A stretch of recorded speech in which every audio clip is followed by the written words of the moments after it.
Hi everyone, and welcome to Pre-Calculus Lesson 8.1. We're talking about polar coordinates, and specifically we're talking about changing an equation from rectangular coordinates into polar, or from polar coordinates into rectangular coordinates. So these are the formulas we've talked about with changing points between the two types of graphing. So we're going to use these on our equations to change the format. So this is given in terms of x and y. This is a rectangular equation. And what we're going to do is we're going to change this into a polar equation. And we're allowed to use any of these that we want to. So notice we have an x here, and I could easily replace it with the r cosine theta. So I'm going to replace this with r cosine theta. And the x was squared, so my r cosine theta is also squared. And the y I can replace with r sine theta.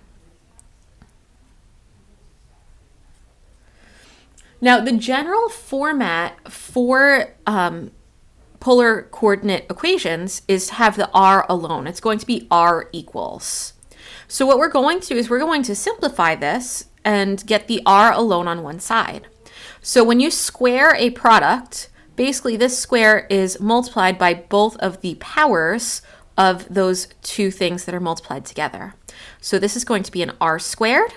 This is going to be cosine squared theta. And that equals 4r sine theta.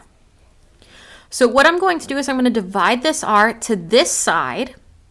So r cosine squared theta equals 4 sine theta. I just divided by r. Now to get r alone, I'm going to divide by cosine squared. So r is 4 sine theta divided by cosine squared theta. Now, you could leave it like this, but this can be simplified. Think back to chapter 7 and some of those identities we have. What I'm going to do is I'm actually going to divide this up into two separate fractions. This is the same as saying it's 4 times sine over cosine times 1 over cosine. So this is 4. Sine over cosine is tangent. And 1 over cosine is secant. Oops, that's a C. And this is my answer. This is what we would actually graph in polar coordinates that would be equivalent to what was graphed here. Okay, so that's going from rectangular into polar. Now let's talk about going from polar to rectangular. And for these ones, they can get really complicated. So we have some strategies we tend to use. And you don't have to use all of them on any given equation. You don't even have to use any of them. But sometimes it helps to square both sides of the equation. Sometimes it helps to use completing the square. And sometimes it helps to multiply both sides of the equation by r. So we're going to start off with r equals 5 secant theta. And remember, our goal is always to get it to look like one of these things. So what I notice first is that we have secant here, but these are all in tangent, cosine, or sine. So I'm going to use a reciprocal identity on that. Secant is 1 over cosine theta. Now, if I multiply both sides by cosine, notice I'm going to get something that looks like r cosine theta. So I'm going to multiply by cosine on both sides. And r cosine theta is the same thing as x. So I can replace it with x. And I know I'm done when all of the r's and thetas are gone, and all I'm left with are x's or y's. So x equals 5 would be the result of r equals 5 secant theta. So that is my rectangular form of that function. Let's take a look at another one. I have r equals 2 sine theta. Now, in this one, it's really hard to get the sine to this side because I know r sine theta is y. But if I divide by sine, that's not going to work. It's going to be r over sine. So what I'm going to do is I'm going to use one of these strategies.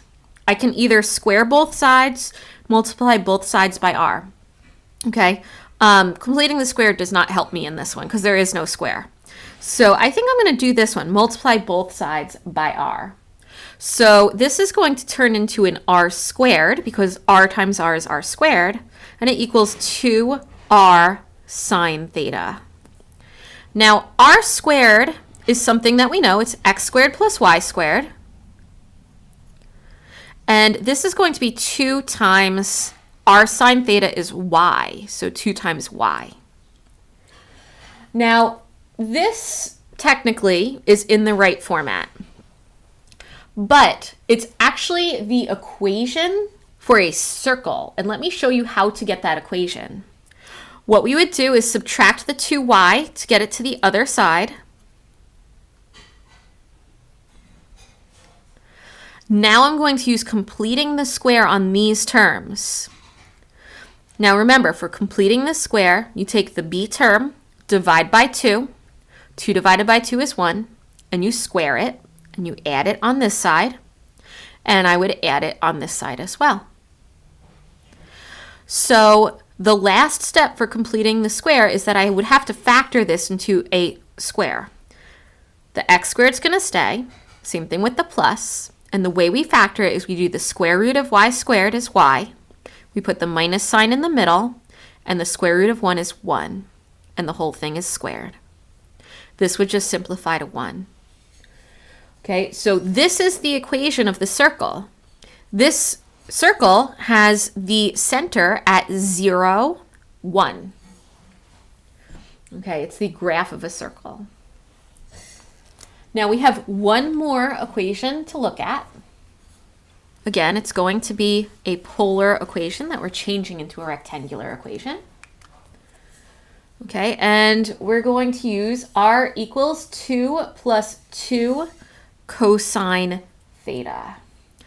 Now, again, we're going to look at our strategies. There's nothing obvious to do here. If I square both sides, what's going to happen is I'm going to end up with a cosine squared, which is not in any of these formulas. But that might help us. Completing the square doesn't seem very helpful at this point. Multiplying both sides by r. If I multiply both sides by r, I'm going to get an extra r right there. So that, again, does not seem like the best idea I've ever had. So maybe I'll try and square both sides and see what that gets me. Okay,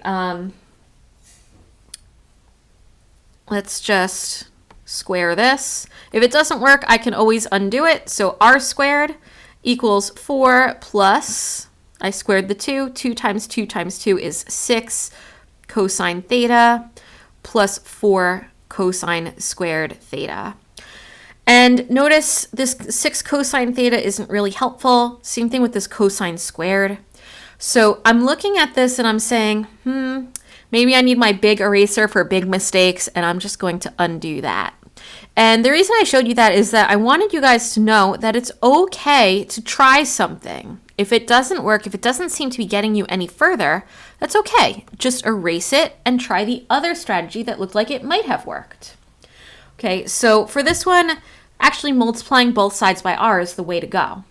So this is going to be an r squared equals, and this is going to be a 2r, and this is going to be 2r cosine theta. Now, two of these things are part of a formula. R squared is x squared plus y squared. R cosine theta is an x. It's this one right here that is the problem. So I'm going to solve for this r and get it alone first, or this 2r at least, and then see what I get. So r squared is going to be x squared plus y squared equals 2r. This is going to be plus 2x. I'll take my 2x to the other side. Okay, so I've gotten this alone. Now, the only thing I could do, remember, r if it's squared, is x squared plus y squared. So what I could do is square both sides of this, and my r would end up squared. Now this I'm not actually going to multiply out. And this is going to be 4 times r squared, and r squared is x squared plus y squared. Now, if you really wanted to, you could try to simplify this. You could do the 4, multiply it in. You could square this side and try and get it to look like the equation of a circle or an ellipse or something like that. But it's okay to just leave it as this big complicated thing, because notice we've gotten rid of all of our r's and thetas. We're down to x's and y's. Okay, so that's it for this lesson. Please let me know if you have any questions or if you need help with anything.